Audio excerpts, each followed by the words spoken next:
Narcissism, Denial of the True Self by Lowen M.D. I just am going to read you a bedtime story. Alright, here we go. Let's do this. This one goes out to everyone. Everybody, okay. There's a part of this, it's in the second paragraph, and I will bring it to attention why I'm reading it to everybody. Introduction. My mouth is dry. Okay, introduction. Narcissism describes both a physiological and a cultural condition. On the individual level, it denotes a personality disturbance characterized by an exaggerated investment in one's image at the expense of the self. I'm going to read that sentence again. On the individual level, it denotes a personality disturbance characterized by an exaggerated investment in one's image at the expense of the self. Narcissists are more concerned with how they appear than how they feel. Indeed, they deny feelings that contradict the image they seek. Acting without feeling, they tend to be seductive and manipulative, striving for power and control. They are egotists, focused on their own interests, but lacking the true values of the self, namely self-expression, self-possession, dignity, and integrity.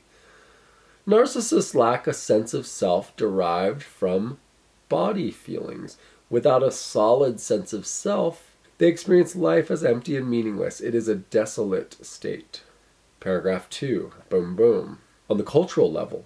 Okay, here's paragraph 2, right? This is why I wanted to read it to everyone. This is why it's important for everyone to listen to this, right? On the cultural level, narcissism can be seen in a loss of human values, in a lack of concern for the environment, for the quality of life, for one's fellow human beings. A society that sacrifices the natural environment for profit and power betrays its insensitivity to human needs. The proliferation of material things becomes the measure of progress in living, and man is pitted against woman, worker against employer, individual against community. When wealth occupies a higher position than wisdom, when notoriety is admired more than dignity, when success is more important than self-respect, the culture itself overvalues image and must be regarded as narcissistic. Paragraph 3 in the introduction. The narcissism of the individual parallels that of the culture. We shape our culture according to our image, and in turn we are shaped by that culture. Can we understand one without understanding the other? Can psychology ignore sociology or vice versa? In the 40 years I've worked as a therapist, I have seen a marked change in the personality problems of the people consulting me. The neurosis of earlier times, represented by incapacitating guilt, anxieties, phobias, or obsessions, are not commonly seen today.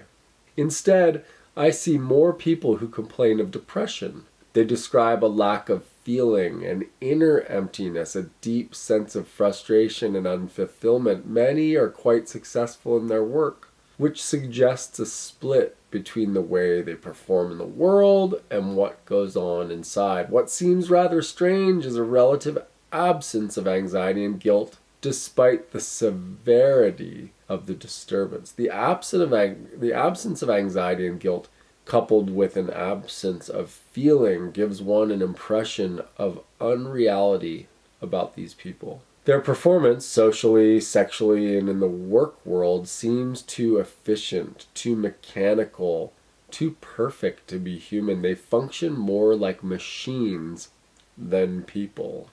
Dang, bro. The last sentence in that last paragraph is that they function more like machines than people. Narcissists can be identified by their lack of humanness.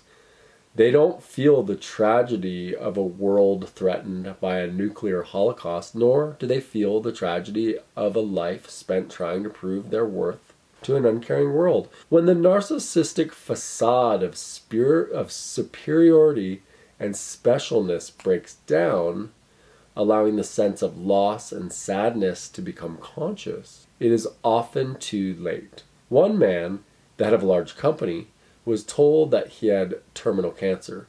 Faced with the loss of life, he discovered what life was. I never saw flowers before, he explained, nor the sunshine in the fields.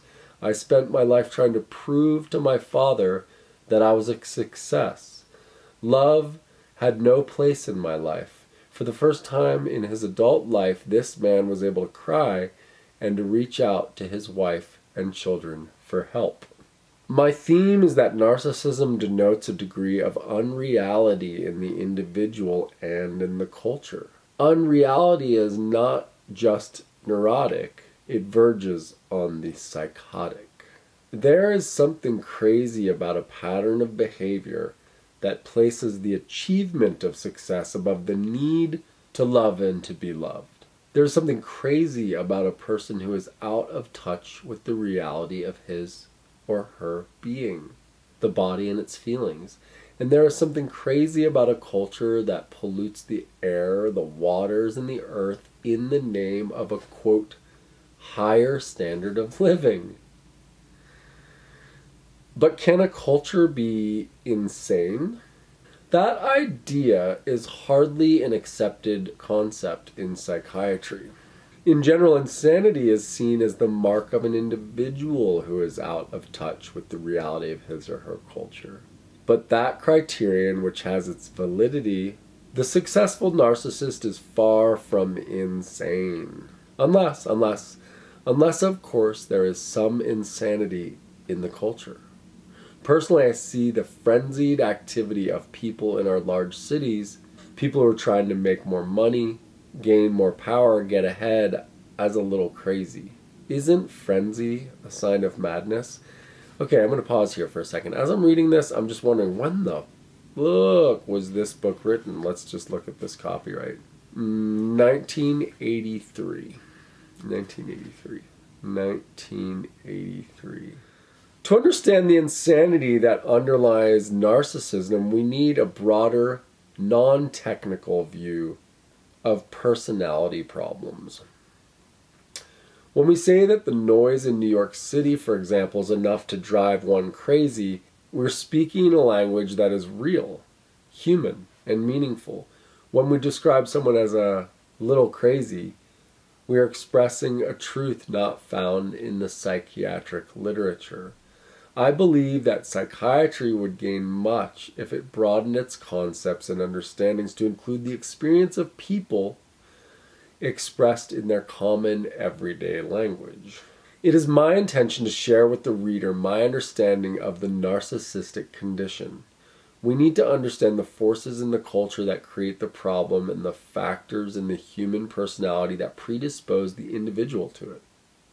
We need to know what it is to be human if we are to avoid becoming narcissists.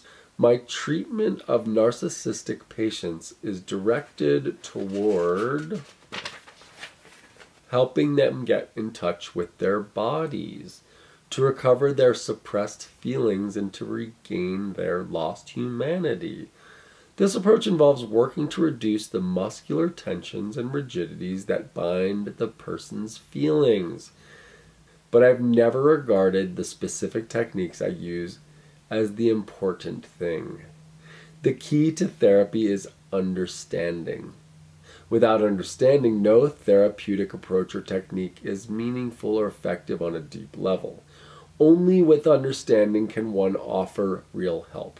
All patients are desperate for someone who will understand them. As children, they were not understood by their parents.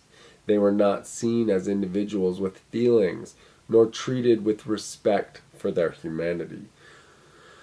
No therapist who fails to see the pain is in his or her patients, to sense their fear and to know the intensity of their struggle, to guard their sanity in a home situation that could drive one crazy, can effectively help patients work through the narcissistic disorder. That's the end of the introduction. Man, there's a lot of stuff going on right there. So I had deleted a video I did on narcissism a little bit ago because I felt like it was missing one key thing, and that one key thing was that the narcissist doesn't care about you. I also rambled about all this other stuff, and I And as I'm reading this book and that end of that introduction, it keeps coming up. I recently stopped working at a treatment center doing one-on-one counseling with clients there who were overcoming and recovering from things like PTSD and addiction. The thing I always wanted to do with the clients was actual physical body work. What I was doing was a somatic form of therapy to try to make the clients aware of their bodies. So anyway, I'm super excited right now that this therapist, that's his approach with working with narcissists, is to try to get them people to be aware of their bodies. How does he word it? Helping them get in touch with their bodies to recover their suppressed feelings and to regain their lost humanity. This approach involves working to reduce the muscular tensions and rigidities that bind the person's feelings. Whew, man, I was recently trying to get my hand underneath my mom's scapula, and it was like physically impossible. The amount of tension. And I'm not calling my mom a narcissist. You're not a narcissist, Mom. But dang, you got some rigidity and some tension in your back. And my mom, whoo, she worked really hard her whole life. And, you know, just like a lot of fucking people, she's had a shit ton of trauma and just like so much trapped in her fascia. That's one reason I'm building a sauna, is so that hot intensity and those cold showers between the pendulation of that hot, cold will just obliterate and relieve some of that tension. All right.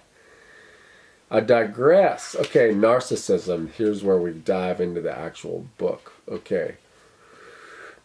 Okay, chapter 1.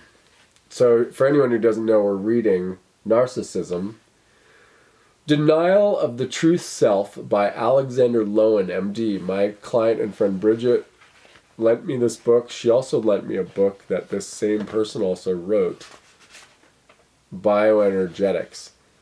And was Alexander Lowen your doctor, Bridget? Bridget, did you go to this doctor at one point? I'm a little confused because I almost feel like you went to this doctor, or you went to someone who was inspired by this doctor, or these books just fell into your lap. But these are some old books. This one was written in 1993. Sorry, 1983.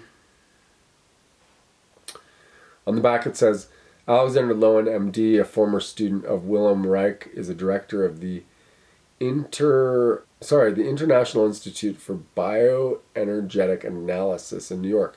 He is also a seminar leader at the Esalen Institute, and is the author of Love and Orgasm, The Betrayal of the Body, The Language of the Body, and Fear of Life. So, all right, let's dive into chapter 1. What distinguishes the narcissistic disturbance?